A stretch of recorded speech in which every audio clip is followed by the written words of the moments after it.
Hello, everyone. Welcome back to Real Talk Investing. My name is Kyle, and I want to thank each and every one of you for being here today.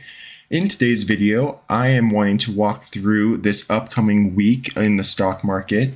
It's going to be a crazy one. We have so many massive companies reporting their earnings, and a lot of these companies are ones that I am personally invested in myself. So let's get right into it.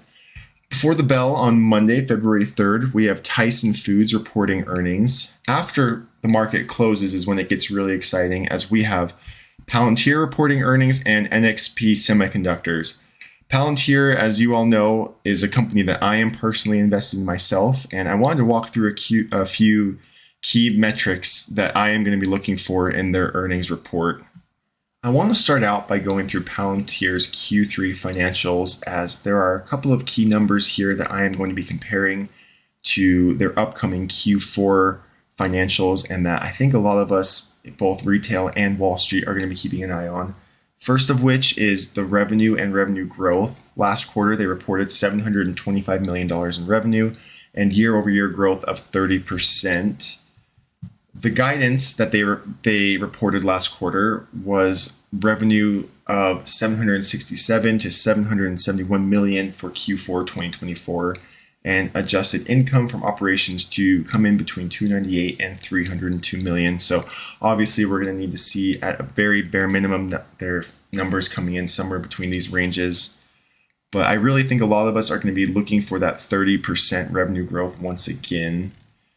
As you can see here on this chart, in Q3 2023 to Q3 2024, they did get that 30% year over year, 558 million in 2023 to 726 million in 2024. The Q4 total revenue came in at 608 million, and in order to get that 30%, we are going to need to see revenue come in at 790 million. And while yes, we know that their guidance came in about $20 million less than that, we do know that Palantir has a very strong history of sandbagging their numbers and beating them time and time again. So I'm not too worried about that. I am expecting another revenue beat and for them to come in right at around that 30% revenue growth. The other number that I'm looking for in their Q4 earnings is their total US customer count. As you can see, last quarter, they only grew that number by 9%, which was a little bit low. Yes, year over year, customer growth did come in at 77%, which was great, but I'm really hoping that in this next quarter, we can see that 9% go back up to double digits and get back to the 10, 11, 12% customer growth quarter to quarter. The last metric that I'm going to be keeping a close eye on when Palantir reports their earnings on Monday is the total customer count. I was a little disappointed with the growth rate coming in at just 6% from Q2 to Q3, but I do expect that growth rate to rise this quarter. I'm hoping to see it at 8% plus. I do have confidence in Alex Karp and the management team over there at Palantir, and I do think that once again they are going to smash their earnings and beat both revenue and EPS. We'll see what all shakes out, but for now, let's get back to reviewing the rest of the companies that are going to be reporting earnings this week. Next up, on Tuesday, February 4th, before the market opens, PayPal, Spotify, Pfizer, Ferrari, PepsiCo, and Estee Lauder are all going to be reporting earnings. I am excited for Estee Lauder, as that is a company that I am currently invested in. They did just appoint a new CEO at the start of the year, so I'm anxious to hear what he has to say. After the market closes, we're going to hear from Google, AMD, Snapchat, Chipotle, Enphase, and FICO. AMD, like Estee Lauder, is another company that I am currently invested in and one that I am anxious to hear from. So keep an eye out on Monday, as I'm going to be releasing a full earnings preview for AMD. On Wednesday, February 5th, before the markets open, we are going to hear from Uber, Disney, and Toyota. They will all be reporting earnings.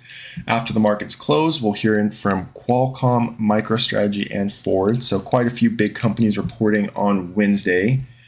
On Thursday, February 6th, before the market opens, we will hear from Eli Lilly, Roblox, Hershey, Peloton, Honeywell, Under Armour, as well as Hilton and Kellogg's, just to name the big ones that are reporting. After the markets close, Amazon, Pinterest, Elf, and Bill.com are all reporting. As far as Thursday goes, I'm really interested in listening to Amazon, as that is a current position of mine, and it's also just a big company that has a lot of sway in our market. So it's going to be a crazy week of earnings. There's going to be a lot to dive into. I'm definitely excited.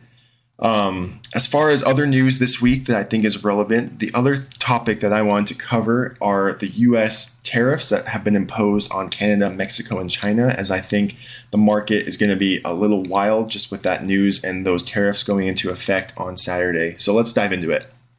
On Saturday, February 1st, President Trump signed an executive order imposing new tariffs, a 25% tariff on imports from Mexico and Canada, as well as a 10% tariff on goods from China.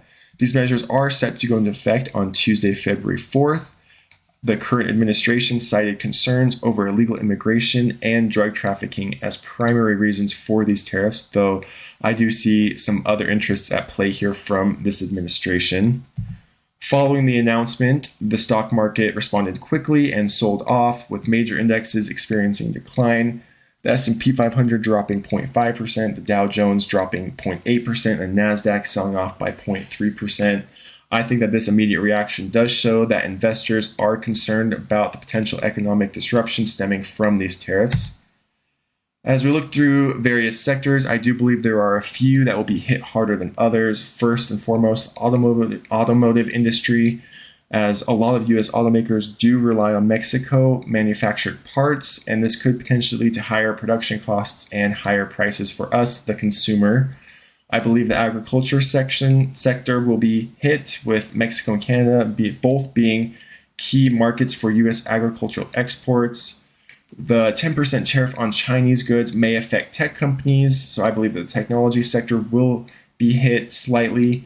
Time is going to tell how hard and how long that these tariffs will be affecting these sectors. Lastly, I think the energy sector will be hit with the 10% tariff on Canadian energy exports. With all of this craziness going on, what will be my plan for this upcoming week? I am expecting it to be a red week, and especially tomorrow, Monday, February 3rd, I'm expecting the markets to be down as investors are still digesting all of this information and what it means for their companies and the stock market in general. Me, as a long-term investor, I am going to be looking for any deals that may arise due to sell-off.